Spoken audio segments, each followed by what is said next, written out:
నిన్న 20 రోజులు పోరాటం చేసి చివరికి వెంటిలేటర్ మీదకి పోయి అక్కడ కూడా మృత్యువుతో పోరాడి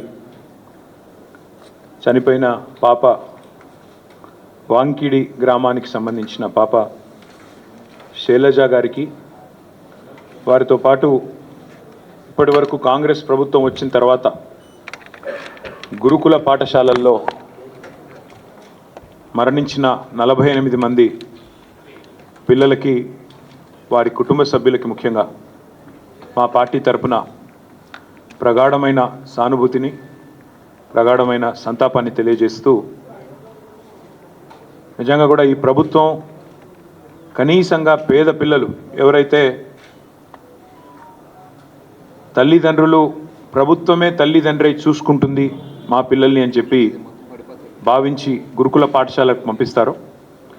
ఆ గురుకుల పాఠశాలల్లో ఈరోజు 48 మంది పేద పిల్లల ప్రాణాలు కోల్పోవడానికి ఈ ప్రభుత్వం ఖచ్చితంగా కారణమైంది.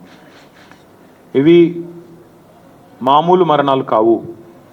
ఇవి ఖచ్చితంగా ప్రభుత్వ నిర్లక్ష్యం వల్ల జరిగిన హత్యలుగానే మేము భావిస్తూ ఉన్నాం. ఇవి ప్రభుత్వమే చేసిన హత్యలుగా మేము భావిస్తూ ఉన్నాం.